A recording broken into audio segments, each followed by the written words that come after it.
धन्यवाद करती हूँ कि प्रभु हमें आराधना में लेके जा रहा है, और मैं विश्वास करती हूँ आप जहाँ कहीं हैं आप वहाँ से प्रभु का आराधना करें और प्रभु के नाम को महिमा दें। कुछ क्षण के लिए अपनी आंखों को बंद करेंगे और प्रभु की उपस्थिति में जाएंगे, प्रार्थना करेंगे। प्रभु जी हम धन्यवाद करते हैं आज के इस दिन के लिए। पिता आप महान है, सर्वशक्तिमान परमेश्वर है, और आपकी करुणा आपकी दया से हमें हर एक नया दिन देते हैं पिता परमेश्वर। हम इसके लिए धन्यवाद करते हैं पिता परमेश्वर। अभी कुछ गीतों को गाकर प्रभु हम आपकी आराधना करने जा रहे हैं पिता परमेश्वर। पिता आपके बेटा बेटी जहाँ कहीं भी पिता परमेश्वर आपकी उपस्थिति उनके ऊपर हो जाने पाए, उनके घरों में उनके जीवनों के ऊपर हो जाने पाए पिता परमेश्वर। धन्यवाद करते प्रभु जी, हमारी आराधना के द्वारा, हमारे गानों के द्वारा, हर एक बात के द्वारा यीशु सिर्फ और सिर्फ प्रभु आपको महिमा मिलने पाएगा जी। हम धन्यवाद करते प्रभु जी। इस प्रार्थना को प्रभु यीशु के नाम से मांगते हैं, आमीन। हम एक गीत गाएंगे, शायद इस गीत को आप जानते होंगे, और अगर नया है तो आप सीख सकते हैं। यीशु तुम्हें जीवन में शांति देता है।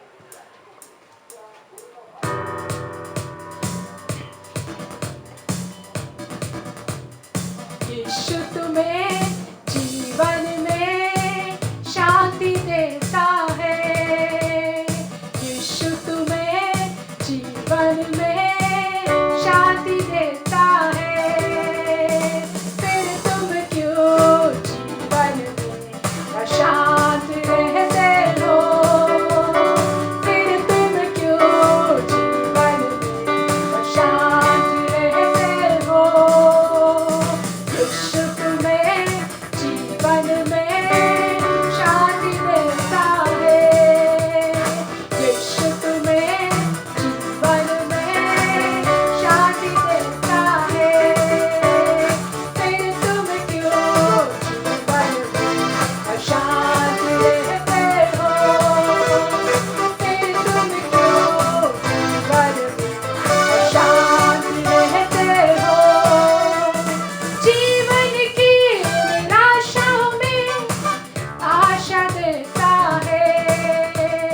जीवन की निराशाओं में आशा देता है। फिर तुम क्यों जीवन में अशांत रहते हो? फिर तुम क्यों जीवन में अशांत रहते हो? यीशु तुम्हें जीवन में शांति देता है।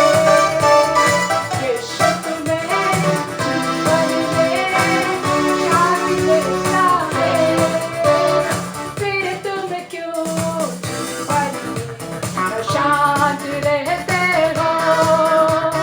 फिर तुम क्यों जीवन में अशांत रहते हो? जीवन के अंधियारों में रोशनी देता है। जीवन के अंधियारों में रोशनी देता है। फिर तुम क्यों जीवन में अशांत रहते हो?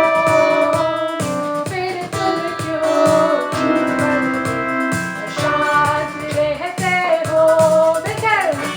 फिर तुम क्यों जीवन में अशांत रहते हो? यीशु तुम्हें जीवन में शांति देता है। यीशु तुम्हें जीवन में शांति देता है। फिर तुम क्यों जीवन में शांत रहते हो? फिर तुम क्यों जीवन में शांत रहते हो? हालेलुया। जब यीशु तुम्हें शांति देता है तो फिर क्यों चिंता करते हो? क्यों अशांत रहते हो?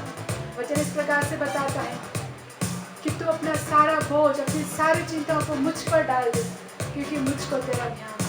हालेलुया। एक और गीत को गाएंगे और प्रभु को महिमा देंगे।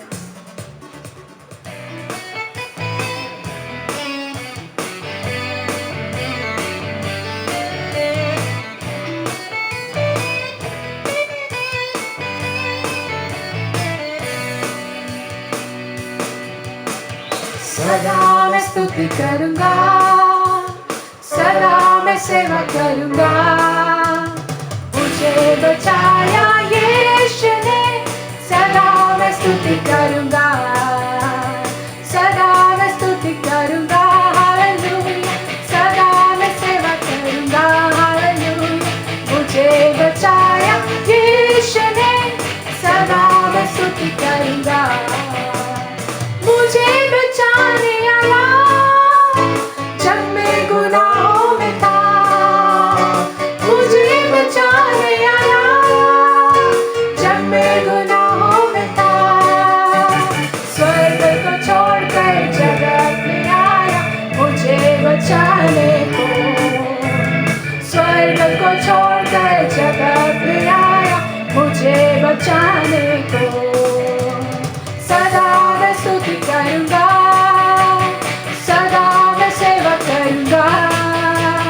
मुझे बचाया यीशु ने, सदा मैं स्तुति करूंगा, सदा मैं स्तुति करूंगा, सदा मैं सेवा करूंगा। मुझे बचाया यीशु ने, सदा मैं स्तुति करूंगा। जब मैं निराशा में था तूने मुझे आशा दी, जब मैं निराशा में था तूने मुझे आशा दी।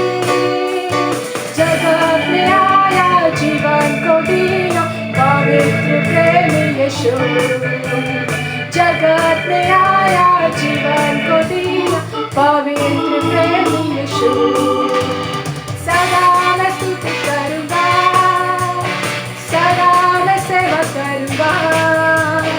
मुझे बचाया यीशु ने, सदा मैं स्तुति करूंगा, सदा मैं स्तुति करूंगा, सदा मैं सेवा करूंगा। मुझे बचाया यीशु ने, सदा मैं स्तुति करूंगा। प्रेमी प्रभु यीशु, बचाया तूने मुझे, प्रेमी प्रभु यीशु, बचाया तूने मुझे। देता हूँ मैं सारा जीवन संपूर्ण आनंद से, देता हूँ मैं सारा जीवन संपूर्ण आनंद से। सदा मैं स्तुति करूंगा, सदा मैं सेवा करूंगा। मुझे बचाया यीशु ने, सदा मैं स्तुति करूंगा, सदा मैं स्तुति करूंगा। हालेलुया, सदा मैं सेवा करूंगा।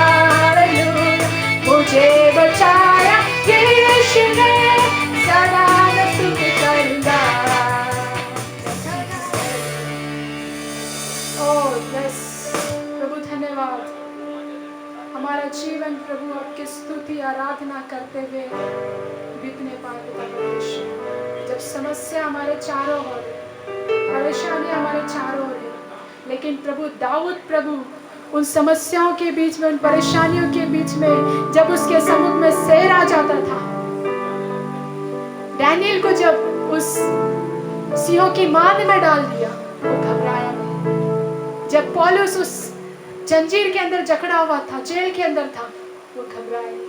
वहां पर प्रभु को आराधना देने लगा, वो स्तुति करने लगा। प्रियो, जब मैं और आप भी हम समस्या में होते, परेशानी में होते हैं, जब हम प्रभु की आराधना को करते हैं और उसको हम सराहते हैं, हमारे बंधन टूटते हैं, हमारे बंधन टूटते हैं यीशु के नाम में। हालेलुया। क्यों ना हम कुछ अपनी आंखों को बंद करेंगे और प्रभु को धन्यवाद करेंगे जो हमसे इतना प्रेम करता है। Oh thank you Jesus. प्रभु को धन्यवाद करें। प्रभु धन्यवाद आज के दिन के लिए, मैं आपकी आराधना करता हूँ। ओह जीसस, मैं आपके पास आता हूँ। वचन इस प्रकार से बताता है कि यीशु द्वार पर खड़ा होकर खटखटाता है और जो कोई उसकी आवाज को सुनकर अपना द्वार खोलता है उसके अंदर वो प्रवेश करता है। अपने दिल रूपी, अपने हृदय रूपी द्वार को खोलता है, वो उसके अंदर प्रवेश करता है। ओ यीशु आज आपके दिल के अंदर आने के लिए तैयार है, लेकिन कंडीशन है कि आज आपने अपने दिल को यीशु के लिए खोल के रखा या बंद करके रखा? प्रियो चेक करें। अगर बंद करके रखा तो कहे प्रभु आज की शाम में मैं अपने दिल को तेरे लिए खोलता हूँ। ओ Yeshu, thank you Lord, thank you Jesus. तेरे पास आता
जीवनों के अंदर प्रभु एक नया काम करने पाए पिता परमेश्वर। प्रभु जी हम धन्यवाद करते प्रभु जी।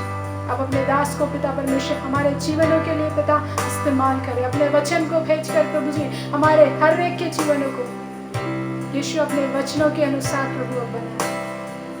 आपका वचन बताता है कि जैसा मैं पवित्र हूँ वैसे तुम भी पवित्र बनो। हाँ प्रभु आपके वचन के अनुसार आपकी इच्छा के अनुसार चलकर यीशु की वो उस आने वाले आगमन की ओर हम तैयारी में लगते होने दो पिता। धन्यवाद करते प्रभु, सारी महिमा आपको देते हैं। इस प्रार्थना को यीशु के नाम से मांगते हैं, आमीन।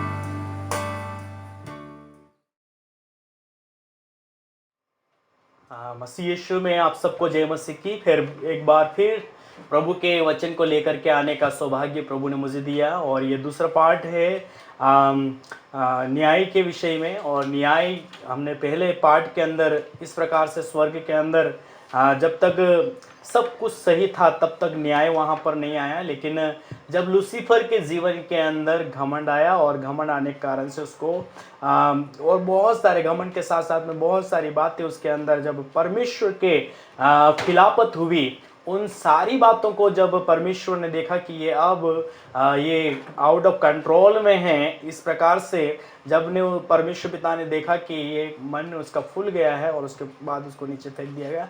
लेकिन पहले दूसरे पार्ट के अंदर मैं आपको पृथ्वी की बातें करने जा रहा हूँ, पृथ्वी को परमेश्वर ने कैसे बनाया, और उसके बाद में पृथ्वी के परमेश्वर ने सारी चीज़ों को बनाने के बाद मनुष्य को रखा और मनुष्य को किस उद्देश्य के लिए परमेश्वर ने बनाया, उस चीज़ को मैं आपको बताना चाहता हूँ। और हम प्रार्थना करें और प्रभु का धन्यवाद दें कि छोटी छोटी बातें प्रभु हमसे बातचीत कर रहे हैं। ये बहुत अद्भुत रीति से प्रभु का प्यार है कि अपने लोगों से वो बातचीत कर रहे हैं। प्रभु यीशु पिता हम धन्यवाद देते हैं। निरंतर पिता परमेश्वर, जो लोग जानते हैं आपके वचन को सुने हैं, जिन लोगों ने पिता परमेश्वर आपके वचन को नहीं जाना है, उनके लिए पिता परमेश्वर हम प्रार्थना करते हैं और यीशु नाम से खुदावन आपकी बातों को जानने पाए, पहचानने पाए कि यीशु मसीह सृष्टिकर्ता प्रभु है। उसके द्वारा सारी सृष्टि की रचना हुई, चाहे वो स्वर्ग की हो, चाहे वो पृथ्वी की हो, चाहे देखी अनदेखी, सब चीजें यीशु के द्वारा और यीशु के लिए हुई है। इसलिए पिता परमेश्वर हमारे प्रिय भाई बहनों को, जितने लोग सुन रहे हैं सुनेंगे, उन सब के लिए यही प्रार्थना करते हैं कि इन वचनों को सुने और सुनने के द्वारा अपने जीवन के अंदर आशीषों को ले और आपके नाम को महिमा दे। धन्यवाद देते आपने प्रार्थना सुनी, यीशु के नाम से इस प्रार्थना को मांगते हैं, आमीन। प्रभु का मैं धन्यवाद देता हूँ एक बार फिर से। परमेश्वर ने किस प्रकार से पृथ्वी को बनाया, सृष्टि की रचना किया, और ये ज़्यादा मैं आपके सामने पढ़ना नहीं चाहूँगा एक एक वचन को, लेकिन मैं आपके सामने वचन रखना चाहूँगा उत्पत्ति उसका पहला अध्याय उसका 1 से लेकर के 25 पद तक। सारी सृष्टि, मतलब परमेश्वर पिता ने सारी सृष्टि की रचना 6 दिन के अंदर किया। सारी सृष्टि की रचना, उसमें मनुष्य को भी 6वें दिन परमेश्वर ने बनाया। लेकिन मैं आपके सामने सबसे पहले परमेश्वर पिता ने 6 दिन के अंदर जो सृष्टि को रचा, उसको बनाने के बाद बनाने के बाद में सारी सृष्टि को बनाया, बहुत अच्छा खूबसूरत बनाया है ना। पहले दिन परमेश्वर ने दिन और रात को बनाया, उजियाले को अलग किया, अंधियारे को अलग किया, और इस प्रकार से दिन और रात हुई। और उसके बाद में आकाश और पृथ्वी को परमेश्वर बनाते हैं, और उसके बाद जितने भी पेड़ पौधे होते हैं उन सारे अलग अलग बीज वाले, फल वाले, फूल वाले, सब प्रकार के जो आप देखते हैं उन पेड़ पौधों को परमेश्वर पिता ने बनाया। और उसके बाद में जितने भी जीव जंतु है, रेंगने वाले जंतु है, जीव जंतु है, ऊपर आकाश के अंदर उड़ने वाले पक्षियों को परमेश्वर ने खूबसूरत, बहुत सुंदर पक्षियों को परमेश्वर ने, विभिन्न प्रकार के अलग प्रकार के जानवरों को परमेश्वर ने बनाया। और हम में से बहुत सारे लोगों ने देखा है, लेकिन बहुत सारे लोग आज भी कई प्रकार के ऐसे जानवर है जो पहली बार हम देखते हैं और कहते हैं आओ कितना सुंदर है, कितना अच्छा है, ऐसा करके हम लोग आश्चर्य करते हैं। मतलब परमेश्वर पिता ने खूबसूरत जानवरों को, खूबसूरत पक्षियों को, पेड़ पौधों को, फल फ्रूट को, जितना हो सके बहुत अच्छे से अच्छा परमेश्वर पिता ने बनाया। और उसके बाद में परमेश्वर पिता ने जीव जंतु, अपने जल जंतुओं को बनाया। ऐसा करके 6 दिन के अंदर परमेश्वर ने सब कुछ बनाया। और पहला अध्याय उसके सारी सृष्टि को बनाने के बाद में पहले अध्याय उसके 26वें पद को हम पढ़ते हैं, तो 6वें दिन परमेश्वर पिता ने मनुष्यों को भी कहते हैं आओ हम मिलकर के मनुष्यों को बनाएं अपने स्वरूप और समानता में। परमेश्वर पिता ने मनुष्य को अपने स्वरूप और अपनी समानता में बनाया। हम देखते हैं उसका पहला अध्याय, उत्पत्ति पहला अध्याय उसका 26वें पद को पढ़ते हैं, तो 26 और 27 पद को, और उसके बाद में दूसरा अध्याय उसके 7 पद को हम पढ़ते हैं, तो परमेश्वर ने आदम और हवा को बनाया, है ना। हवा को जब बनाते हैं 21वें पद और 23वें पद को आप पढ़ सकते हैं दूसरे अध्याय के। तो ऐसा करके परमेश्वर ने उनको बना करके दूसरे अध्याय उसके 8 और 15 पद के अनुसार वो अदन नामक वाटिका के अंदर उनको रख दिया जाता है। परमेश्वर ने बहुत खूबसूरत सृष्टि को रचा, बनाने के बाद बहुत उसके पर अधिकार रखने के लिए मनुष्यों को बनाया। परमेश्वर ने मनुष्य को क्यों बनाया? पहली चीज अगर हम देखें तो परमेश्वर ने मनुष्य को इसलिए बनाया कि उसके साथ हम संगति रखें, उसकी हम आराधना करें, उसकी हम इबादत करें। उसके लिए परमेश्वर ने सबसे पहला अगर कुछ है तो हम परमेश्वर पिता से बातचीत करने के लिए, परमेश्वर पिता की स्तुति करने के लिए, उसकी प्रशंसा करने के लिए, उसकी बड़ाई करने के लिए हमको परमेश्वर ने अपने स्वरूप और अपनी समानता में बनाते हैं, है ना। हम इसके लिए बहुत सारी आयतों को पढ़ सकते हैं, लेकिन कुछ आयतें आपके सामने मैं रखना चाहूंगा कि परमेश्वर पिता ने हमको क्यों बनाया है। हम जब यशायाह की पुस्तक उसके यशायाह नबी की पुस्तक उसका 43 चैप्टर वर्स 7 को जब हम पढ़ते हैं तो वो कहते हैं, हर एक जो मेरा कहलाता है, जिसको मैंने अपनी महिमा के लिए सृजा, जिसको मैंने रचा और बनाया है ना। तो यशायाह की पुस्तक के अंदर यहाँ पर 43 अध्याय उसका 7 पद के अंदर कहता है, जिसको मैंने बनाया है उसको अपनी महिमा के लिए बनाया है ना। और कहता है जिसको मैंने सृजा उसको मैंने रचा और बनाया, है ना। परमेश्वर पिता ने सबसे पहले मनुष्य को अपनी महिमा के लिए बनाया, अपनी स्तुति और प्रशंसा करने के लिए बनाया है ना। और आप पढ़ सकते हैं उसका 44 अध्याय उसका यशायाह 44 उसका 24वें पद को हम जो पढ़ते हैं तो कहता है, यहोवा तेरा उद्धार करता जो तुझे गर्भ ही से बनाते आया है, यूं कहता है, मैं यहोवा ही सबका बनाने वाला है, मैं यहोवा ही सबका बनाने वाला, जिसने अकेले ही आकाश को ताना और पृथ्वी को अपनी शक्ति से फैलाया। परमेश्वर ही जो हमको गर्भ से बनाने वाला परमेश्वर है, गर्भ से रचने वाला परमेश्वर है। हम भजन संहिता 139 को पढ़ते हैं तो दाऊद कहता है, मैं परमेश्वर पिता का इसलिए धन्यवाद करता हूँ कि मैं अद्भुत और भयानक और अद्भुत रीति से रचा गया हूँ। तेरे काम तो आश्चर्य के हैं और मैं इससे भली भांति जानता हूँ। जब मैं गुप्त में बनाया जाता और पृथ्वी के नीचे स्थानों में रचा जाता था, तब मेरी हड्डियां तुझसे छिपी न थी। तेरी आंखों ने मेरे बेडोल तत्वों को देखा और मेरे सब अंग जो दिन दिन बनते जाते थे, रचे जाने से पहले तेरी पुस्तक में लिखे हुए थे। मेरे लिए तो हे परमेश्वर तेरे विचार क्या ही बहुमूल्य हैं, उनकी संख्या का जोड़ कैसा बड़ा है। मतलब इस चीज को दाऊद ने भी अनुभव किया और बहुत सारे भजन के अंदर आप दाऊद के विचारों को आप देखें तो दाऊद के विचारों से आप ये कहने पाएंगे कि वास्तव में सृष्टिकर्ता परमेश्वर ने हमको अपनी महिमा के लिए बनाया। यहोवा 23वें अध्याय के अंदर दाऊद कहता है, भजन संहिता 23 अध्याय के अंदर 23 के अंदर, यहोवा मेरा चरवाहा है, मुझे कुछ घटी नहीं होगी। वो मुझे हरी हरी चरगाहों के अंदर ले चलता है, वो मुझे सुखदायी जल के झरने के पास ले चलता है। मतलब बहुत सारी बातें दाऊद के द्वारा हम पढ़ सकते हैं और दाऊद उस सृष्टिकर्ता परमेश्वर पिता की ओर निहारते हुए कहता है, वो मेरा चरवाहा है, वो मेरा परमेश्वर है, मुझे उसने बनाया है और मैं उसकी इबादत करता रहूंगा। ऐसे कई प्रभु के संतों ने, जिन्होंने अपने सृष्टिकर्ता परमेश्वर को पहचाना है, जिन्होंने परमेश्वर पिता को जाना कि आप मुझे परमेश्वर पिता ने इसलिए बनाया है कि मैं उसकी आराधना करूंगा।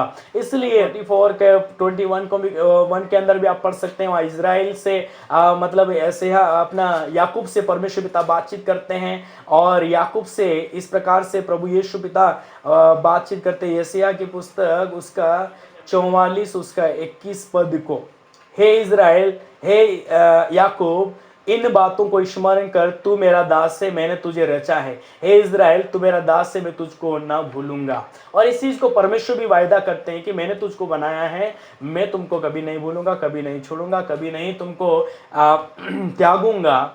इस प्रकार से परमेश्वर पिता सबको बनाया। और ऐसे 42 वर्स 8 के अंदर भी पढ़ सकते हैं, वो कहता है, मैं यहोवा हूँ, मेरा नाम यही है, मैं अपनी महिमा दूसरे को ना दूंगा और जो स्तुति मेरे योग्य है वो खुदी हुई मूर्तों को ना दूंगा। मतलब सृष्टिकर्ता परमेश्वर ये खुद कह रहे हैं कि मैं अपनी महिमा दूसरों को नहीं दूंगा। और सृष्टि रचने वाला परमेश्वर इस उम्मीद से हमको बनाया है कि हम उसको स्तुति करें, धन्यवाद करें, उसको आराधना करें, उसके नाम को हम निरंतर जपते रहें, उसके नाम को जपते रहें, उसकी इबादत करते रहें, पवित्रता में रहें, परमेश्वर पिता को निरंतर हम आराधना करें। उसके लिए परमेश्वर पिता कहता है, मैं अपनी महिमा दूसरों को नहीं दूंगा। ऐसे अपना इफिसियों की पत्री उसके 4 पद के अनुसार परमेश्वर पिता ने हमको इसलिए बनाया है कि हम उसके प्रेम में पवित्र और निर्दोष हो। पौलुस कहता है कि जैसे उसने हमें जगत की उत्पत्ति से पहले उसमें चुन लिया है कि हम उसके निकट प्रेम में पवित्र और निर्दोष हो। हमको परमेश्वर ने इसलिए बनाया, परमेश्वर पिता ने इसलिए बनाया है कि हम उसके प्रेम में रह करके पवित्र और निष्कपट रहें, निर्दोष रहें, जिसके अंदर कोई कपट ना, जिसके अंदर कोई घमंड ना, जिसके अंदर कोई अपवित्र चीजें ना हो। ऐसे निर्दोष रहने के लिए परमेश्वर पिता ने हमको बनाया है। और परमेश्वर पिता की इबादत हम तभी कर सकते हैं जब हम हमारे अंदर हमारा हृदय साफ सुथरा होगा, हमारा मन साफ सुथरा होगा, हमारा जीवन साफ सुथरा खुला होगा प्रभु के लिए। और हर जाति धर्म भाषा गोत्र के लोग, चाहे कोई सी भी जाति धर्म के हो, लेकिन सबके लिए एक समान दृष्टि से जैसा परमेश्वर देखता है वैसे हम देखेंगे तो हम उस परमेश्वर पिता की इबादत कर सकते हैं। और फिलिप्पी की पत्री के अंदर पौलुस कहता है, मैं परमेश्वर की महिमा हरदम करता रहूंगा। पौलुस ने जब यीशु पिता को जाना, परमेश्वर पिता को जाना, तब पौलुस इस बात को अनुभव करता है और कहता है, मैं उस सृष्टिकर्ता परमेश्वर को निरंतर महिमा देता रहूंगा, हरदम देता रहूंगा, चाहे मैं जीवित रहूं या मर भी जाऊं। मतलब सृष्टिकर्ता परमेश्वर पिता ने जिस मकसद के लिए मुझे बनाया है, मैं इसलिए बनाया गया हूं कि मैं उसके आराधना पवित्रता में होकर करूं, उसकी आराधना आनंद के साथ में करूं, उसकी आराधना में उसकी इच्छा मेरे करके करूं, जो वो बोलता है उसको मैं पालन करूं और इस वैसे में आराधना प्रभु को दूं। उसके लिए परमेश्वर पिता ने मनुष्य को बनाया है। कुलिस्सी की पत्री को हम पढ़ते हैं तो वहां पर कुलिस्सी की पत्री के अंदर यीशु मसीह है जो सारी सृष्टि का रचने वाला परमेश्वर है ना। जब हमें एक अध्याय उसका 15 से 23 पद तक पढ़ते हैं तो इस प्रकार से कहता है कि वह तो अदृश्य परमेश्वर का प्रतिरूप और सारी सृष्टि में पहलौठा है, क्योंकि उसी में सारी सृष्टि की रचना हुई, स्वर्ग की हो अथवा पृथ्वी की, देखी या अनदेखी, क्या सिंहासन, क्या प्रभुताएं, क्या प्रधानताएं, क्या अधिकार, सारी वस्तु उसी के द्वारा और उसी के लिए सृजी गई है। और 1:17 के अंदर, कुलिस्सी की पत्री 1:17 के अंदर कहता है, वही सब वस्तुओं में प्रथम है, वह सब वस्तुएं इसी में स्थिर रहती है। और जो इसमें स्थिर है वास्तव में वो परमेश्वर पिता को प्रसन्न कर रहे हैं। जो यीशु मसीह में स्थिर है वास्तव में परमेश्वर पिता को प्रसन्न कर रहे हैं। लेकिन बहुत सारे लोग आज भी खोए हुए हैं, है ना। और हमको परमेश्वर पिता ने इसलिए बनाया है कि हम उसकी जो सृष्टि है, हम उसके जो प्रजा है, हम उसको प्रसन्न करते रहें, उसको आराधना देते रहें। हम निरंतर, चाहे कुछ भी हो, परिस्थितियां कुछ भी हो, अब जो ऐसी परिस्थितियां आ रही है घर के अंदर, कई लोगों के पास में खाने के लिए वस्तु ही नहीं है, खाने के लिए भोजन नहीं है, अच्छे से कपड़े पहनने के लिए नहीं है, बहुत सारी तंगियों में, बहुत सारी कमी में, घटी में लोग जा रहे हैं। लेकिन क्या ऐसे समय में भी हम अपने सृष्टि कर्ता परमेश्वर पिता की इबादत करना भूल जाए? नहीं, क्योंकि हम देखते हैं परमेश्वर पिता के ऊपर जो विश्वास करते हैं और जो परमेश्वर पिता की इबादत करते हैं, परमेश्वर पिता उनको खाना खिलाता है। परमेश्वर पिता उनको स्वर्ग से मन्ना बरसा करके उनके पेट को भरने की सामर्थ्य रखता है। हालेलुया। आज भी हमारे जीवन के अंदर जो भी जरूरतें, आवश्यकताएं हैं, वो परमेश्वर पिता पूरा करने वाला परमेश्वर है। इजरायली लोग जब मिस्र से निकले और जंगल के अंदर उनका जब 40 दिन का जो रास्ता था, जब उन लोगों के कुड़कुड़ाने के कारण से, परमेश्वर के पिता की निंदा करने के कारण से, दासों के आदर नहीं करने के कारण से उनका जो टाइम पीरियड है वो बढ़ गया और 40 साल का हो गया। लेकिन वचन कहता है 40 साल तक परमेश्वर पिता ने उनकी अगुवाई किया और 40 साल तक परमेश्वर पिता ने उनको स्वर्ग से मन्ना बरसा करके उनको खिलाया और जरूरत पड़ने पर बटेरों को भेजा ताकि वो मांस खाएं और प्रभु के गुणगान गाएं। लेकिन वो फिर भी वो लोग खाते थे और फिर बाद में कुड़कुड़ाते थे। लेकिन जो कुड़कुड़ाते थे वो रास्ते में ही कहीं न कहीं जैसी दुर्घटना घटी, आकस्मिक घटनाएं घटी और परमेश्वर का क्रोध कभी कभी भड़कता है, वहां पर वो नष्ट हो जाते थे। लेकिन बचे कुचे कुछ ही जवान थे, 2 ही जवान थे, यहोशू और कालेब, यही एक जो प्रतिज्ञा का देश था उसमें पहुंच पाए। और आज भी जो लोग निरंतर उस पिता के ऊपर विश्वास करते हैं, परमेश्वर पिता उसको निरंतर अपनी महिमा के द्वारा, अपने अद्भुत नाम के द्वारा उनकी रखवाली करेगा। जब मैं पढ़ रहा था, जब हम लोग परमेश्वर पिता की इबादत करते हैं या उसकी इच्छा में चलते हैं तो 5000 लोग, जब यीशु की सेवकाई में 5000 लोग उनकी सुन रहे थे, प्रार्थना के समय में, वचन के समय में लोग उनके पास में 5000 से ज्यादा, केवल वो आदमियों की संख्या थी 5000, लेकिन बच्चे और स्त्रियां और बहुत सारे लोग लोग वहां पर थे।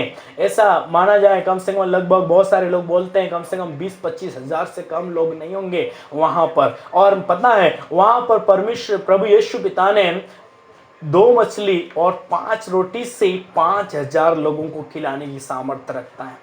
और 5,000 लोग खाते हैं और 5,000 लोग खाना खाने के बाद में भी 12 टोकरियां रोटी और कुछ मछलियां बच जाती है। कैसे अद्भुत काम! 12 टोकरियां कम नहीं होती मेरे प्रियो।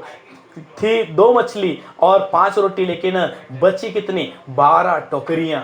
और ऐसा लिखा है कि इन जो जिसने दिया, जिस बच्चे ने 5 रोटी और 2 मछली जिनको लोगों के लिए दिया, परमेश्वर पिता जरूर उनको अद्भुत रीति से उस बेटे को आशीषित किया होगा आज। लेकिन हमारे जीवन के अंदर कब होगा ये ऐसा काम? इस तब होगा जब हम प्रभु की आराधना सच्चे दिल के साथ हम करेंगे, प्रभु को हम सच्चे हृदय के साथ देंगे, प्रभु के दासों का सच्चे हृदय के साथ हम आदर करेंगे, पालन करेंगे, परमेश्वर पिता हमारे लिए भी काम करेगा। अब विधवा के बारे में भी बहुत सारे लोग सुन चुके हैं, आज सुने हुए हैं। साराफत नाम की विधवा थी जो परमेश्वर पिता का जो दास था एलिया, उसने पहले आदर किया। एलिया जब उसके घर के अंदर गए तो एलिया ने उसको 1 गिलास ठंडा पानी मंगवाया और उसके बाद में बोला एक टुकड़ा रोटी का भी लेते हुए आना।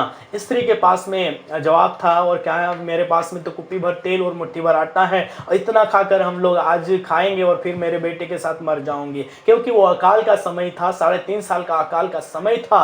और 3.5 साल का अकाल का समय जब उसने प्रभु के दास का आदर किया, वो गई और उसके बाद में प्रभु के दास ने बोला जब मैं जो बोल रहा हूं ऐसा तू करेगी तो तू परमेश्वर की महिमा को देखेगी, और जो कुप्पी भर तेल है वो मुट्ठी भर आटा है कभी खत्म नहीं होगा। उसने प्रभु के दास को सबसे पहले रोटी बना करके दिया, पानी ला करके दिया, आदर दिया, और परमेश्वर पिता ने उसको ब्लेस किया, उस आटे को, तेल को आशीषित किया। और 3.5 साल तक जब तक मेह नहीं बरसा तब तक उनका कुप्पी भर तेल और मुट्ठी भर आटा खत्म नहीं हुआ। आज भी उस परमेश्वर पिता की जो आराधना करते हैं उनकी परमेश्वर शुद्धि रखता है। इसलिए परमेश्वर ने हमको बनाया है कि हम उसकी इबादत करें। दूसरा कारण इसलिए परमेश्वर पिता ने हमको बनाया कि पृथ्वी के ऊपर सारी सृष्टि को परमेश्वर ने जब बनाया, और सृष्टि के अंदर और पृथ्वी के अंदर जितने भी खूब सुंदर पेड़ पौधे हैं, खाने वाले फल हैं, और बहुत सारे पक्षियां हैं, जानवर हैं, और नदी के अंदर, समुद्र के अंदर मछलियां हैं, उन सब के ऊपर अधिकार रखने के लिए परमेश्वर पिता ने हमको मनुष्यों को बनाया। जब आप पढ़ते हैं उत्पत्ति की पहला अध्याय उसका 26 पद से लेकर हम पढ़ते हैं तो परमेश्वर ने इसलिए हमको रचा, वो कहते हैं समुद्र की मछलियों, आकाश के पक्षियों, घरेलू पशुओं, सारी पृथ्वी पर सब रेंगने वाले जंतुओं पर जो पृथ्वी पर रेंगते हैं अधिकार रखें। 28वें पद को हम जब पढ़ते हैं तो कहते हैं परमेश्वर ने उनको आशीष दी और उनसे कहा फूलो फलो और पृथ्वी में भर जाओ और उसको अपने वश में कर लो, और समुद्र की मछलियों तथा जंतुओं पर अधिकार रखो। है ना? सो परमेश्वर पिता ने हमको इस पृथ्वी के पर आशीषित किया और अधिकार दिया, फलो फूलो भर जाओ और सारे जीव जंतुओं के पर, पृथ्वी के पर, पेड़ पौधों के पर, सबके पर अधिकार रखो। इसलिए परमेश्वर ने हमको बनाया। सो परमेश्वर पिता ने हमको अधिकार रखने के लिए बनाया है। आज आपके पास में अधिकार किसी इंसान का नहीं है, इंसान का दिया हुआ अधिकार नहीं है, लेकिन ये सृष्टिकर्ता परमेश्वर पिता का अधिकार आपको और मुझको मिला है। जितने लोग इस बात को समझते हैं कि परमेश्वर ने सृष्टि के रचने करने वाला हमारा पिता है, सृष्टि करने वाला सृजनहार परमेश्वर है, वो समझ जाएंगे कि हम उसकी संतान हैं, तो अधिकार तो जरूर हमको मिलेगा। है ना? तो परमेश्वर पिता ने मनुष्य को इसलिए बनाया कि सारी पृथ्वी के ऊपर हम अधिकार रखें। है ना? हम अधिकार के साथ में जिस विषय के लिए हम प्रार्थना करते हैं या जिस विषय को हम मांगते हैं या जो कुछ हम कहते हैं, अधिकार के साथ में वो होता है, क्योंकि हमारा सृष्टिकर्ता परमेश्वर पिता हमको अधिकार दिया है ना? उत्पत्ति 2 अध्याय के अंदर हम पढ़ते हैं तो अदन की वाटिका के अंदर परमेश्वर ने हमको इसलिए रखा है कि हम उसमें काम करें, उसमें हम रहें उसके अंदर है 15 पद को पढ़ते हैं तो कहता तब यहोवा परमेश्वर ने आदम को लेकर अदन की वाटिका के अंदर रख दिया कि वह उसमें काम करे और उसकी रक्षा करे। तीसरी चीज हम देखते हैं, अदन की वाटिका के अंदर काम करने के लिए परमेश्वर ने हमको और आदम और हवा को बनाया था, उसकी रक्षा करने के लिए बनाया था। लेकिन क्या हुआ? क्या उन्होंने रक्षा किया? क्या उन्होंने परमेश्वर पिता की इबादत किया? कुछ समय के लिए परमेश्वर पिता, उनके ठंडे समय में परमेश्वर पिता आते थे, बातचीत करते थे और इबादत करते थे, और लेकिन कुछ समय के बाद में ये गिर जाते हैं। लेकिन एक बात और मैं आपको चौथी बात और बताना चाहता हूं कि मनुष्य को परमेश्वर ने क्यों बनाया है। चौथी बात मैं आपको बताना चाहता हूं, इफिसियों की पत्री उसका 2 अध्याय उसका 10 पद को जब हम पढ़ते हैं तो परमेश्वर ने मनुष्य को हर एक वो काम जो परमेश्वर की नजरों में भले हैं, उसके लिए, उन भले कामों को करने के लिए परमेश्वर ने मनुष्य को बनाया है ना। जब हम 10वें पद को पढ़ते हैं, इफिसियों 2 अध्याय उसके 10वें पद को पढ़ते हैं तो कहता है क्योंकि हम उसके बनाए हुए हैं और मसीह यीशु में उन भले कामों के लिए सृजे गए हैं जिन्हें परमेश्वर ने पहले से हमारे करने के लिए तैयार किया है ना। सो परमेश्वर पिता ने हमको इसलिए बनाया है कि हम भले काम करें। आज संसार के अंदर भले काम करने के लिए बहुत सारे लोग प्रयास कर रहे हैं, बहुत अच्छी बात है। और इस कोरोना वायरस के चलते बहुत सारे देशों के अंदर जो हलचल मची हुई है और बहुत सारे लोग फंसे हुए हैं, बहुत सारे लोग आज भी कमी में घटी में हैं और बहुत सारे लोग उसमें जा कर के भले काम कर रहे हैं। बहुत अच्छा काम है। तो परमेश्वर पिता ने हमको भले काम करने के लिए बनाया है कि हम एक दूसरों की भलाई करें, एक दूसरों की मदद करें, एक दूसरों की जो आवश्यकमंद है, जरूरतमंद है, उनकी जरूरतों के अंदर अपने हाथों को हम बढ़ाएं, है ना। यहाँ पर हम लोग देखते हैं बहुत सारे धर्म के लोग, अलग अलग धर्म के लोग, अलग अलग जाति के लोग अच्छा काम कर रहे हैं, बहुत अच्छी बात है। ये 4 बातें मैंने आपको बताया कि एक पहली चीज, हम परमेश्वर पिता की इबादत पवित्रता में रह करके करने के लिए परमेश्वर पिता ने हमको बनाया। दूसरी चीज, हमको पृथ्वी के ऊपर अधिकार रखने के लिए परमेश्वर ने हमको बनाया है। पृथ्वी के ऊपर जितने भी जीव जंतु है, पेड़ पौधे हैं और जितने भी पेड़ पक्षियां हैं, मछलियां हैं, उन सब के ऊपर अधिकार रखने के लिए परमेश्वर पिता ने बनाया। तीसरी बात हमने देखा, जब अदन की वाटिका के अंदर रखा गया, उसमें हम काम करें और उसकी हम अच्छी रखवाली करें, उसके लिए परमेश्वर पिता ने बनाया था।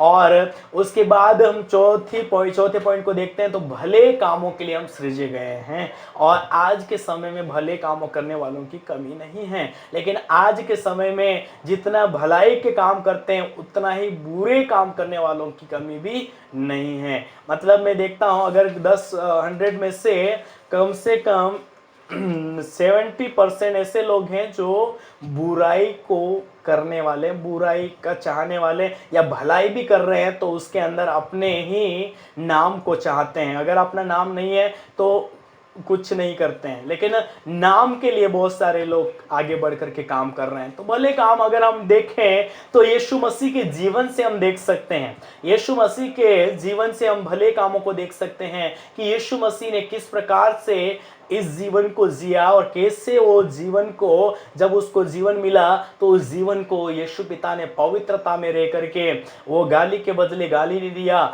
उसको लोगों ने मारा, उसको लोगों ने बहुत सारी निंदाएं ताड़नाएं दिया, बहुत सारे सताए, उसको यीशु मसीह को सताया गया, यीशु मसीह सताए गए, यीशु मसीह लेकिन परमेश्वर का पुत्र होने पर भी अपने आप को शून्य व नम्र व दीन कर दिया और मनुष्य का रूप धारण किया और इतना आज्ञाकारिता में रह करके इतना आज्ञाकारी रहा कि अपनी उसकी मृत्यु भी सह लिया। इस यीशु के विषय में लिखा हुआ, और ऐसा भी लिखा एक जगह, यीशु मसीह दुख उठा कर आज्ञा मानना सीखा। और यीशु मसीह ने भले भले कामों को किया, अंधों को दृष्टि दिया, लंगड़ों को चलाया, मुर्दों को जिलाया, जन्म के अंधे बर्तिमाई को दृष्टि दिया। 4 दिन का लाजर कब्र के अंदर पड़ा था। मार्था और मरियम उसकी दोनों बहनें, जिनका कोई सहारा नहीं थे, उनके कोई सहारा नहीं था, मम्मी पापा उनके पहले ही उनके शांत हो गए थे, लेकिन एक भाई था वो भी मर गया। लेकिन यीशु मसीह जब कब्र के पर जाते हैं और मार्था और मरियम को देखते हैं और वो यीशु पिता भी रोते हैं उनके साथ में, हैं और रोते हुए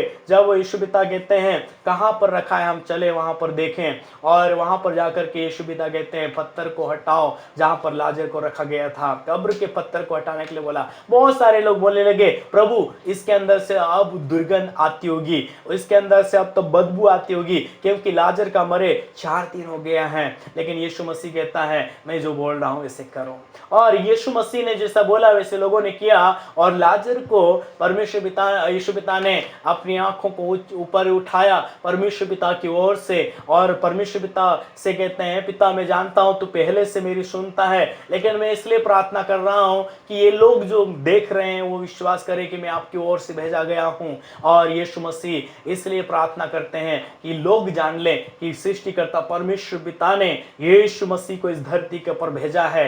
ऐसा करके यीशु मसीह लोगों के सामने प्रार्थना करके लाजर को बोलते हैं लाजर कब्र के अंदर से बाहर आ जा। मतलब इतना भले भले काम प्रभु यीशु पिता इस दुनिया के अंदर रहकर किए। मुर्दों को जिलाया, फिर से अपनी बहनों को लाजर को सब दिया, उनकी आंखों के जो आंसू थे वह आनंद में बदल गए। एक बहन थी विधवा बहन जिसका एक जवान बेटा था, वो मर गया और उसको दफनाने के लिए जा रहे थे। यीशु मसीह उधर से आ रहे थे और आते आते यीशु मसीह को जब दिखाई दिया उसको पता चला कि इसका एक ही बेटा है। माँ रो रही है, माँ बिलक रही है, बहुत दर्द के साथ में माँ जा रही है उनके साथ में। लेकिन यीशु मसीह ने उनको बोला अर्थी को नीचे रखो। आरती को नीचे रखा और उस बेटे को छुआ और बेटा वो जिंदा हो गया। हालेलुया। कोड़ी जिस लोगों कोड़ियों से लोग कतरा कर भागते थे, है ना, कोड़ियों से दूर दूर भागते थे उस समय के अंदर। आज के समय में भी जहां पर कोड़ होता है वहां पर कोई जाने के लिए पसंद नहीं करते हैं। आज के समय में, पहले के समय में उससे ज्यादा और था, ज्यादा भयानक बातें थी। और कोड़ी लोगों को एक इलाका कोड़ी लोगों का एक इलाका हुआ करता था, वहां जंगलों के अंदर कोड़ियों को रख दिया करते थे, छोड़ दिया करते थे। वहां पर उनका भोजन उनको वहां पर भोजन रख दिया करते थे। लेकिन यीशु मसीह जब जाते थे तो कोड़ियों से वो नफरत नहीं करते थे, लेकिन जैसे दोस्त से हम मिलते हैं वे यीशु मसीह कोड़ियों के साथ मिलते थे, और जैसे यीशु मसीह उनको छूते थे कोड़ी शुद्ध हो जाते थे। सो परमेश्वर पिता ने भले कामों के लिए हमको बनाया है, और वो यीशु के जीवन से हम सीख सकते हैं कि यीशु पिता ने किस प्रकार से भलाई के काम किया। वो पापियों को क्षमा किया। पापियों को क्षमा करना ये गलत बात नहीं है, अपराधियों को क्षमा करना ये गलत बात नहीं है, लेकिन ये भले काम है, अच्छा काम है। हालेलुया। सो पापियों को, अपने अपराधियों को क्षमा करना, अपने दुश्मनों को अपने समान प्यार करना। प्रभु यीशु पिता कहते हैं अपनों को तो सभी प्यार करते हैं, लेकिन दुश्मनों से प्यार करना मसीह यीशु हमको सिखाते हैं। हालेलुया। यीशु मसीह कहते हैं अपने को तो सभी दान देते हैं, अपने को तो सभी, अपने पे तो सभी लोग लुटा देते हैं, लेकिन दुश्मनों के ऊपर लुटा देना प्रभु यीशु पिता हमको सिखाता है। हालेलुया। सो यीशु मसीह ने कितने अद्भुत रीति से काम किए, भले काम, उन कामों को हम देख सकते हैं वचन के अंदर।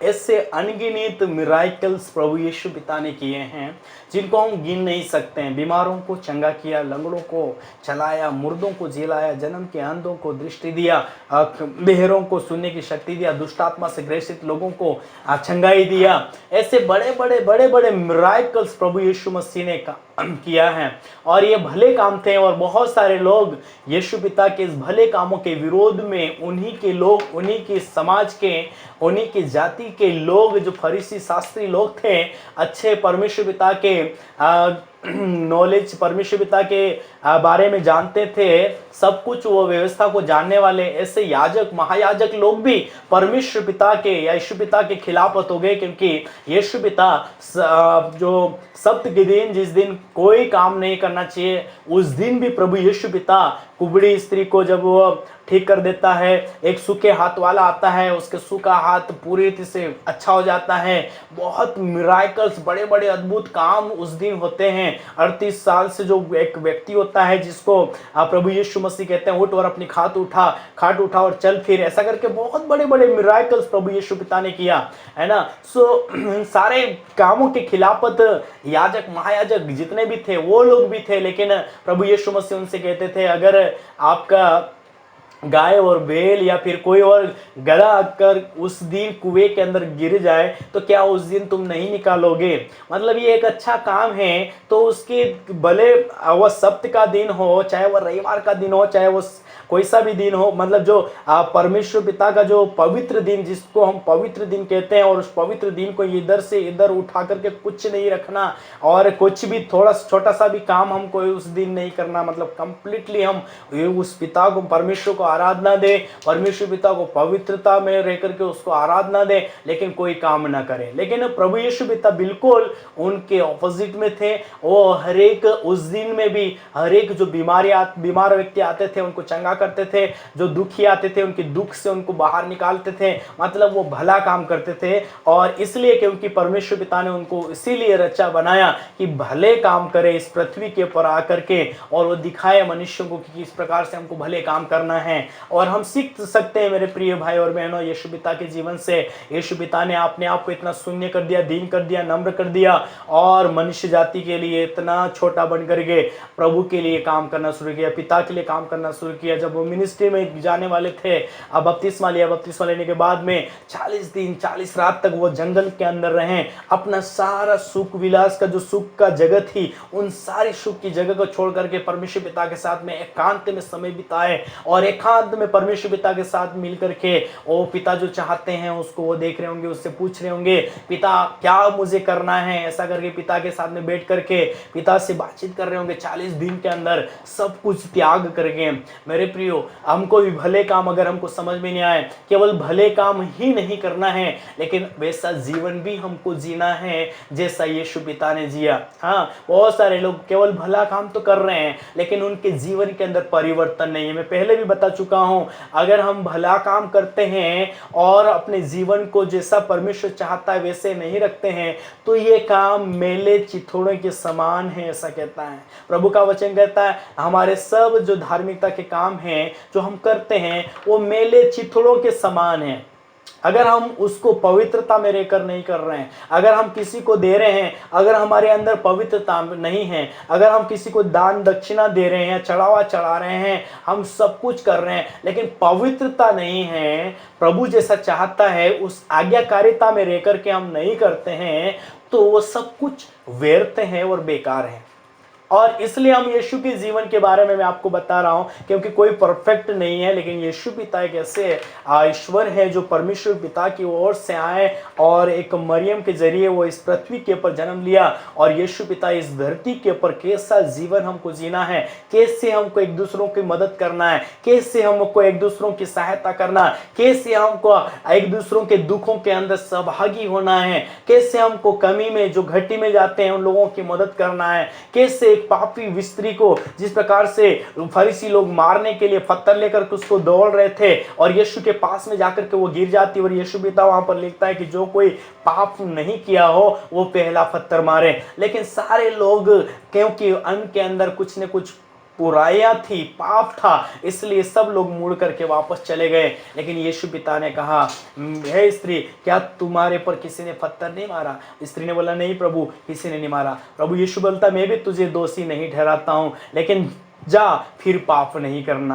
प्रभु यीशु पिता दयालु, कृपालु और बहुत अनुग्रहकारी पिता हैं, और यीशु पिता से हम सीख सकते हैं कि भले काम कैसे जीवन कैसा रह करके हम करें, पवित्रता में रह करके करें, शुद्धता में रह कर करें, पिता की इच्छा में रह कर करें, उपवास के साथ करें, उपवास प्रार्थना के साथ में करें, बोझ के साथ में करें, और एक अच्छे हृदय के साथ में करें, कुड़कुड़ा करके नहीं, या किसी के दबाव में आकर के नहीं करें, लेकिन हम अपने स्वेच्छा से परमेश्वर पिता की जो काम है वो परमेश्वर पिता ने हमारे हृदय के अंदर डाला है, ऐसा करके हमको वो उद्देश्य रख करके हमको परमेश्वर पिता के भले कामों को करना है। हालेलुया। सो 4 प्रकार के कामों के लिए परमेश्वर पिता ने हमको सृजा, और हम देखते हैं कि परमेश्वर पिता ने मनुष्य को बहुत अच्छा बनाया, और उसके उद्देश्य जो परमेश्वर पिता ने जिस उद्देश्य के लिए बनाया, कुछ समय के लिए मनुष्य वैसा रहा, मतलब परमेश्वर पिता के साथ बातचीत करता रहा, आदन की वाटिका के अंदर अच्छा रहा, लेकिन मनुष्य के अंदर पाप आ गया। और पाप कैसे आया? पाप कैसे आया अगर उसको हम देखें तो आज्ञा उल्लंघन के द्वारा पाप मनुष्य के अंदर आ गया। अब आज्ञा क्या थी, है ना। मैं आपके सामने आज्ञा को बताना चाहूंगा। उत्पत्ति की पुस्तक दूसरा अध्याय उसका 16 और 17 पद को हम पढ़ते हैं।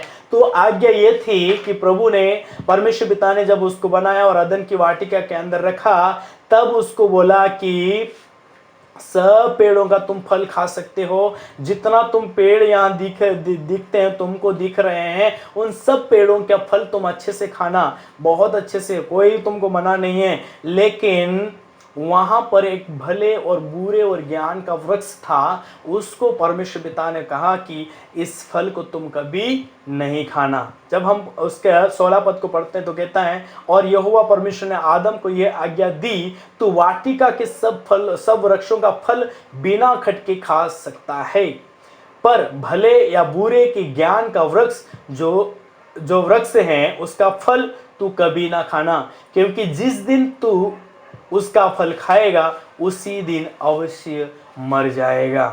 आदम और हवा ने आज्ञा का उल्लंघन किया, जिसके चलते पाप मनुष्य के अंदर आ गया।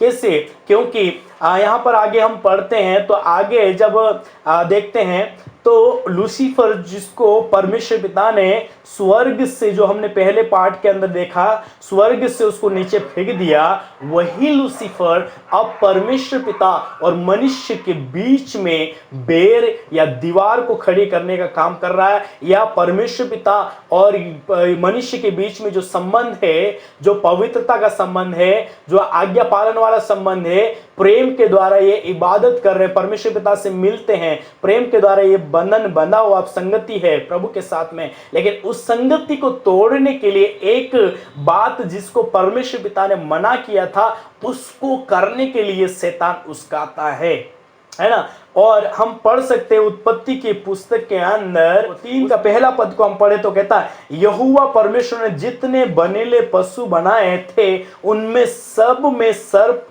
धूर्त था। उसने स्त्री से कहा, क्या सच है कि परमेश्वर ने कहा तुम इस वाटिका के किसी वृक्ष का फल न खाना? स्त्री ने सर्प से कहा, इस वाटिका के वृक्षों के फल हम खा सकते हैं, पर जो वृक्ष वाटिका के बीच में है उसके फल के विषय में परमेश्वर ने कहा है कि न तो तुम उसको खाना और ना उसको छूना, नहीं तो मर जाओगे। तब चौथे पद में कहता, तब सर्प ने स्त्री से कहा, तुम निश्चय नहीं मरोगे, वरन परमेश्वर आप जानता है कि जिस दिन तुम उसका फल खाओगे उसी दिन तुम्हारी आंखें क्या हो जाएगी? खुल जाएगी। उस दिन तुम्हारी आंखें क्या हो जाएगी? खुल जाएगी, और तुम भले बुरे और ज्ञान पाकर परमेश्वर के तुल्य हो जाओगे। और स्त्री ने भी सोचा, वाह, इतनी अच्छी बात है, क्या हम इस फल को खाने से परमेश्वर के तुल्य हो जाएंगे? ऐसा सोच करके 6वें पद के अंदर स्त्री ने भी देखा, और क्या देखा कि उस वृक्ष का फल खाने के लिए अच्छा और देखने में मनभाव और बुद्धि देने के लिए चाहने योग्य भी है। तब उसने उसमें से तोड़कर खाया और अपने पति को भी खिलाया, और उसने भी खाया। और तब उन दोनों की आंखें खुल गई और उनको मालूम हुआ कि वे नंगे हैं, इसलिए उन्होंने अंजीर के पत्ते जोड़ जोड़ कर लंगोट बना लिए। ऐसा करके आप 13 पद तक पढ़ सकते हैं कि किस प्रकार से ये परमेश्वर पिता की दी हुई आज्ञा का उल्लंघन करने के कारण से परमेश्वर पिता से दूर हो जाते हैं, और आज्ञा का उल्लंघन करने के कारण से इनकी जो मौत है वो आत्मिक रीति से मर जाते हैं, है ना। ये शारीरिक मौत की बात नहीं कर रहे हैं, लेकिन आत्मिक रीति से उनकी डेथ हो जाती है। और आत्मिक रीति से अगर मर जाते हैं इंसान, तो वो आत्मिक दुनिया के बारे में आज भी जो लोग परमेश्वर के बारे में जिनको हम बताते परमेश्वर के बारे में, वो सुनने के लिए तैयार नहीं, क्योंकि उनका वो आत्मिक रीति से मरे हुए हैं, शरीर में वो जिंदे हैं, लेकिन आत्मिक बातें उनको ग्रहण नहीं कर सकते जब तक उनकी आत्मिक बुद्धि नहीं खुल जाए या यीशु पिता के साथ मुलाकात ना हो जाए, तब तक वो परमेश्वर पिता को जान नहीं सकते, है ना। बहुत बार हम लोग सुनाते हैं, लेकिन वो एक्सेप्ट नहीं करते हैं। लेकिन जिनका हृदय प्रभु के लिए खुला है, वही व्यक्ति परमेश्वर पिता की बातों को समझ सकता है ना। यहाँ पर इन लोगों ने आज्ञा का उल्लंघन किया, और आज्ञा के उल्लंघन करने के कारण से ये परमेश्वर पिता के खिलाफत हो गए। और परमेश्वर स्वयं उनसे मिलने के लिए जब आते हैं तो भी ये लोग छूट जाते हैं। 8वें पद 3 के 8 पद को हम पढ़ते हैं तो वो कहते हैं, तब परमेश्वर यहोवा परमेश्वर जो दिन के ठंडे समय वाटिका में फिरता था का शब्द उनको सुनाई दिया। तब आदम और उसकी पत्नी वाटिका के वृक्षों के बीच यहोवा परमेश्वर से छिप गए। तब परमेश्वर ने पुकार कर आदम से पूछा, तू कहाँ है? उसने कहा, मैं तेरा शब्द बारी में सुनकर डर गया, क्योंकि मैं नंगा था इसलिए छिप गया। उसने कहा, किसने तुझे बताया कि तू नंगा है? जिस वृक्ष का फल खाने के लिए मैंने तुझे मना किया था, क्या तूने उसका फल खाया? है ना। आगे चलकर हम देखते हैं तो एक दूसरों के पर ये दोष लगाते हैं। आदम बोलता, तूने जो स्त्री मुझे दिया था उसने खिलाया। स्त्री बोलती, सांप ने खिलाया। और इस प्रकार से ये पाप करने के कारण से मनुष्य के बीच में परमेश्वर का न्याय आ जाता है। पांचवी चीज हम यहाँ इस दूसरे पार्ट के अंदर हम देखते हैं, पांचवी चीज हम ये देखते हैं कि पाप करने के कारण परमेश्वर का न्याय मनुष्य के बीच में आ जाते हैं। और उसके बाद में सबसे पहला जो न्याय अगर हुआ है तो पृथ्वी के ऊपर जो न्याय हुआ है तो तीसरे अध्याय उसका 14 पद से हम लोग पढ़ सकते हैं, 14 से 21 पद तक। 14 से 21 पद तक 4 चीजें श्रापित हुई हैं मेरे प्रियो, जिसको सबसे पहले सर्प को श्राप मिला है।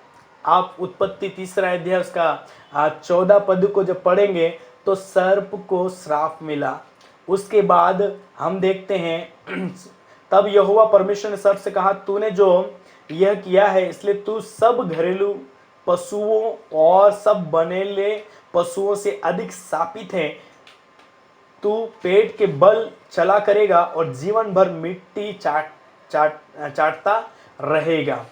और 15 पद को पढ़े तो कहता, और मैं तेरे और इस स्त्री के बीच में, तेरे वंश और इस वंश के बीच में बैर उत्पन्न करूंगा और वह तेरे सिर को कुचल डालेगा और तू उसकी एड़ी को डसेगा। यहाँ पर परमेश्वर एक भविष्य के बारे में, मतलब मनुष्य और स्त्री, जो शैतान है और स्त्री के बीच का जो फैसला है, निर्णय है, और उस यीशु के बारे में यहाँ पर भविष्यवाणी हो जाती है। और दूसरा जो श्राप स्त्री को मिला है वो उत्पत्ति तीसरा अध्याय का 16 पद को आप पढ़ सकते हैं कि किस प्रकार से स्त्री को बोला कि तू दुख के साथ, बहुत पीड़ा के साथ, तू बच्चों को, गर्भ होने के दुख को बहुत बढ़ाऊंगा। तेरी जो वहाँ कहता है स्त्री से उसने कहा, मैं तेरी पीड़ा और तेरे गर्भवती होने के दुख को बहुत बढ़ाऊंगा। तू पीड़ित होकर बालक को उत्पन्न करेगी और तेरी लालसा तेरे पति की ओर होगी और वह तुझ पर प्रभुता करेगा। यहाँ पर स्त्री को पीड़ा के साथ में बच्चों को जन्म देने के लिए प्रभु परमेश्वर पिता कहते हैं कि मैं तेरी पीड़ाओं को बहुत बढ़ाऊंगा। मेरे प्रियो, यहाँ पर इस प्रकार से श्राप आ गया है क्योंकि इन्होंने परमेश्वर की आज्ञा का उल्लंघन किया है। यहाँ पर एक प्रकार का न्याय ये हो रहा है कि इनको श्राप मिल गया। और आदम को जो श्राप मिला वो तीसरा अध्याय उसका 17 पद को हम पढ़ते तो कहता है, तो और आदम से उसने कहा, तूने जो अपनी पत्नी की बात सुनी और जिस वृक्ष के फल के विषय में मैंने तुझे आज्ञा दी थी कि तू उसे न खाना, उसको तूने खाया, इसलिए भूमि तेरे कारण शापित है। हाँ, आदम को श्राप तो मिला ही मिला, लेकिन आदम के साथ साथ भूमि को भी श्राप मिला। और आगे हम पढ़ते तो कहता, तू उसकी उपज जीवन भर दुख के साथ खाएगा, है ना। जो कमाएगा उसको दुख के साथ तू खाएगा। 18 पद को हम पढ़ते, 3 के 18वें पद को पढ़ते तो कहता, वो तेरे लिए कांटे उठकटारे उगाएंगे और तू खेत की उपज खाया करेगा। कांटे भी वहां पर उगेंगे। और 19वें पद में कहते हैं, और तू माथे के पसीने की रोटी खाया करेगा और अंत में मिट्टी में मिल जाएगा, क्योंकि तू उसी में से निकाला गया है। तू मिट्टी तो है और मिट्टी में ही फिर मिल जाएगा। यहाँ पर 4 चीजें श्रापित होती हुई देख रही हैं। क्यों श्रापित हुई? क्योंकि इन्होंने भी परमेश्वर पिता की आज्ञा का उल्लंघन किया। आज्ञा ये थी कि अदन की वाटिका के अंदर जो पेड़ था, भले और बुरे और ज्ञान का वृक्ष था, उस वृक्ष के फल को खाने के लिए परमेश्वर ने मना किया था। सिंपल सी भाषा में अगर मैं बोलूं तो परमेश्वर पिता ने जो आज्ञा दी, उस आज्ञा का इन्होंने उल्लंघन किया। इसी से मिलती जुलती मैं आपको एक स्टोरी बताना चाहूँगा, उसके बाद में इसको हम एंड करेंगे सेकंड पार्ट को। और स्टोरी में ये मैं जब मैं पढ़ रहा था और सुना मैंने भी उस स्टोरी को, एक बहुत सज्जन और बहुत धनवान व्यक्ति होता है गांव के अंदर, और उसके पास में किसी चीज़ की कमी और घटी नहीं होती है, सब कुछ उसके घर के अंदर होता है। लेकिन एक बात उसको ये होता है, एक बार उसको बाहर जाने के लिए फैसला वो लेता है और सोचता है कि मैं बाहर जा रहा हूँ, लेकिन मैं इसके ऊपर, घर के ऊपर किसको मैं अधिकार दूं, घर के अंदर किसको मैं, घर किसके हाथ में सौंपूं। उसके पास में एक नौकर था, उस नौकर को टेस्टिंग के लिए, उसने थोड़े समय के लिए टेस्टिंग करने के लिए वो जिम्मेदारियों को देता है। कहता है कि घर के अंदर जो कुछ भी है आप उसका इस्तेमाल करिए, घर के अंदर जो कुछ भी हो तेरा है, तू उसको जैसा चाहे वैसे इस्तेमाल करना। लेकिन घर के कोने के अंदर एक बॉक्स था, पुराना बॉक्स था, पेटी थी, छोटा सा बॉक्स रखा हुआ था। उस बॉक्स को उस मालिक ने बोला कि सब चीज़ें तो जितना भी है घर के अंदर, खाने से लेकर के, पहनने से लेकर के, सोना चांदी रुपए पैसे, जो कुछ आपको चाहिए आप ले लीजिए, आपको उसके ऊपर मैं अधिकार देता हूँ, लेकिन इस बॉक्स को तो हाथ मत लगाना। छोटा सा बॉक्स था, पुराना था, उसके ऊपर जंग लगा हुआ है, लेकिन एक कोने के अंदर रखा हुआ है। और कुछ दिन गुजर गए, उस जो नौकर था, उस नौकर का ध्यान बार बार उस बॉक्स के ऊपर जाता है, बार बार उस बॉक्स के ऊपर जाता है। कहता है अरे इतना सब कुछ मालिक ने सब कुछ मेरे हाथ में कर दिया, सब कुछ उसको खाने के लिए बोलता है, सब कुछ इसके लिए जो कुछ इस्तेमाल करना है इस्तेमाल करने के लिए बोलता है, लेकिन इस छोटे से बॉक्स के अंदर क्या रखा है, इसके ऊपर तो जंग लगा हुआ है, टीटी लगी हुई है, पुराना है। सोचा कि इस बॉक्स के अंदर क्या होगा, ये तो जंग लगा हुआ बॉक्स है। लेकिन उसको रहा नहीं गया, उस बॉक्स के पास में गया और उसको खोलता है, और जैसे ही खोलता है तब उसके अंदर से चूहियां निकलती है और भाग जाती है, और ये दौड़ता है उस चूहे को पकड़ने के लिए, लेकिन चूहा उसके हाथ में नहीं आता और भाग जाता है। और उसके बाद में उसके अंदर डर आ जाता है, घबराहट आ जाती है कि अब मालिक आएगा तो मैं उसको क्या जवाब दूंगा, सब कुछ तो मेरे हाथ में कर दिया था, सब कुछ तो मेरे पास में था, लेकिन इस छोटे से बक्स को हाथ लगाने के लिए उसने मना किया था, और इसके अंदर भी मैं जब हाथ लगाया तो कुछ नहीं मिला, यानी कुछ नहीं था। सो उसके अंदर डर आ गया। और एक दिन मालिक जब वापस आए, एक दिन मालिक वापस आए, तो मालिक जब उसको आकर के देखता है तो उसका चेहरा एकदम से लटका हुआ होता है, घबराया हुआ होता है, डरा हुआ होता है, और उससे पूछता है क्या बेटा, जो काम करने के लिए नहीं बोला था क्या तुमने वही काम किया? तो उसके अंदर से भी एक वही शब्द निकलता कि हाँ मैंने वही काम किया जो आपने मना किया था।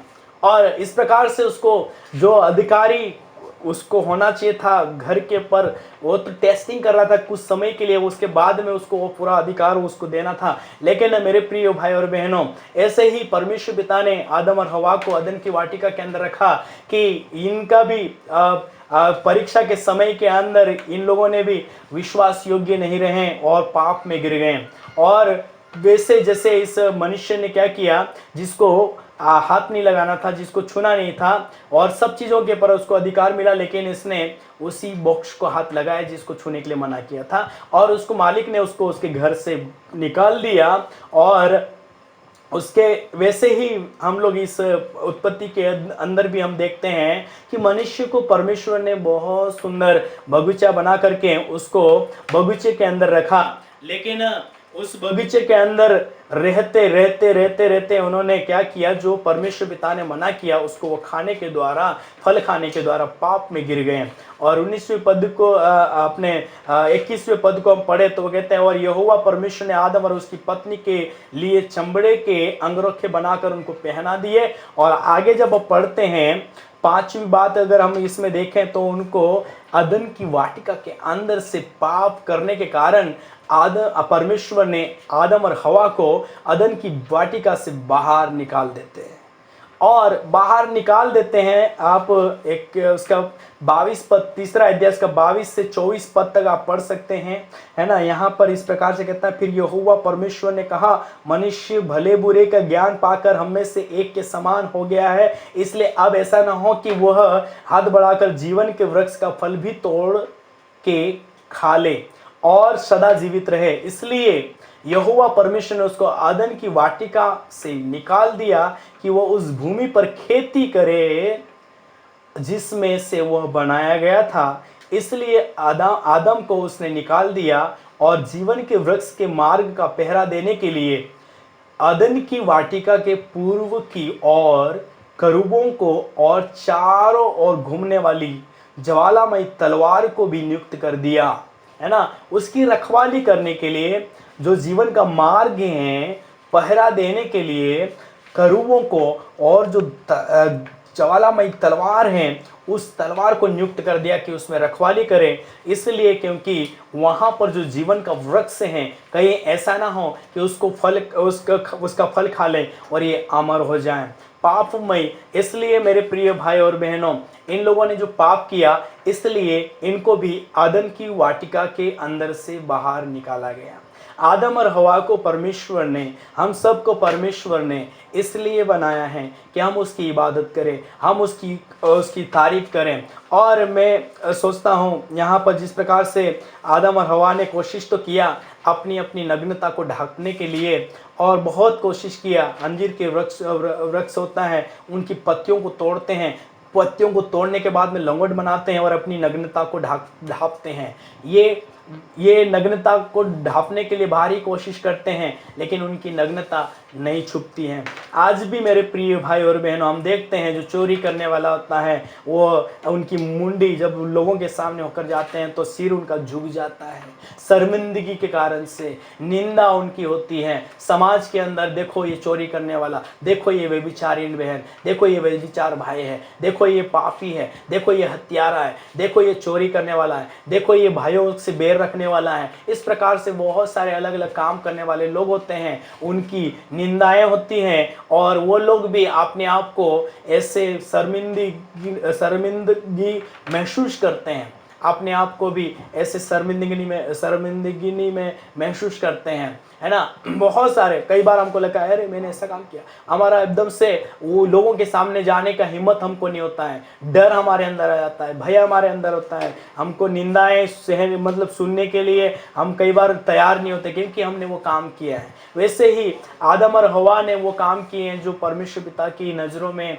गलत था, परमेश्वर पिता की इच्छा में नहीं था, इसलिए ये अपने आप को नग्न महसूस करने लगे। ये आत्मिक रीति से अगर देखा जाए तो इनका जो काम है, इनके कामों के कारण से ये नग्नता, अपने आप को एक नंगा महसूस करने लगे, है ना। तो जब हम पाप करते हैं, जब हम गलती करते हैं, जिस प्रकार से एक चोरी करने वाला चोरी करता है, समाज के सामने वो सिर उठाकर नहीं चल सकता है। व्यभिचारिणी बहन या व्यभिचारिणी भाई होता है, वो समाज के सामने सिर उठा करके या अपने सीने को चौड़ा करके वो लोगों के सामने नहीं जा सकते, क्योंकि उन्होंने वो गलत काम किया है। तो जहाँ गलत काम होता है वहाँ पर हमारा सिर झुक जाता है, जहाँ पर हम गलत होते हैं वहाँ पर हमको हिम्मत नहीं होती है, या हमको हमारे अंदर हियाव नहीं होता, लेकिन डर और भय आ जाता है। वैसे ही इनके अंदर डर और भय आ गया है।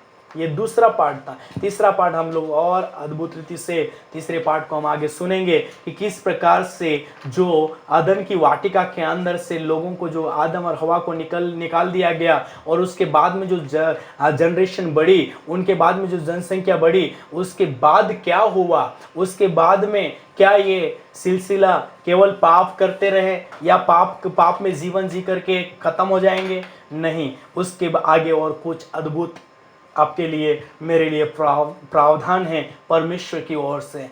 परमेश्वर पिता ने एक बढ़िया योजना बनाई है आपके और मेरे लिए, और तीसरे पार्ट में हम लोग सुनेंगे। प्रभु आप सबों को बहुत आशीष दे। आइए हम प्रार्थना करें। प्रभु यीशु पिता, हम धन्यवाद देते हैं आज जो खुदावंद आपने अनुग्रह दिया कि हम पिता परमेश्वर सृष्टि की रचना किस प्रकार से हुई और क्यों हुई, क्यों आपने मनुष्य को बनाया, किस काम के लिए परमेश्वर पिता आपने मनुष्य को बनाया, लेकिन मनुष्य ने किस प्रकार से अपने आप को पाप में गिरा दिया, किस प्रकार से आज्ञा उल्लंघन करने के द्वारा अपने आप को परमेश्वर पिता से अलग कर लिया। लिया, अदन की वाटिका के अंदर से उसको निकाल दिया गया। आज पिता परमेश्वर प्रभु जी हमने सुना है पवित्र परमेश्वर पिता, लेकिन आने वाला और जो पिता परमेश्वर तीसरा पार्ट है पिता परमेश्वर, उसमें हम देख सके कि किस प्रकार से मनुष्य खुदावन आज पिता परमेश्वर अपने आप को खुदावन व्यवस्था के द्वारा, सोने चांदी के द्वारा और भले कामों के द्वारा ये कोशिश कर रहा है कि हम उस अमरता की ओर या उस अनंत जीवन को हम धर लें, पकड़ लें। उस न्याय के समय में उस सृष्टिकर्ता परमेश्वर पिता जब न्याय करेगा, यीशु पिता न्याय करेगा, उस न्याय के समय में हम खरे निकल जाए, उसके लिए काफी कोशिश लोग कर रहे हैं प्रभु जी। लेकिन हम तीसरे पार्ट के अंदर हम सुनने पाएंगे कि किस प्रकार से प्रभु यीशु पिता के पर विश्वास करने के द्वारा और परमेश्वर पिता की योजना में रहकर के हम उस अनंत जीवन को पकड़ सकते हैं, या उसमें जो इनाम आपने हमारे लिए रखा है उसको हम ले सकते हैं। उसके लिए पिता परमेश्वर हमको मदद और सहायता करना, ताकि प्रभु सारे लोग जितने सुन रहे हैं पिता परमेश्वर, सबके पर प्रभु तेरी महिमा, तेरी खुदावन अद्भुत आशीषें खुदावन इन लोगों के ऊपर होने पाए, हम प्रार्थना करते हैं। और सब लोग आपको इबादत दे, आपको महिमा दे और आपके नाम को ऊंचा उठाए। यीशु के नाम से इस प्रार्थना को मांगते हैं, आमीन। God bless you.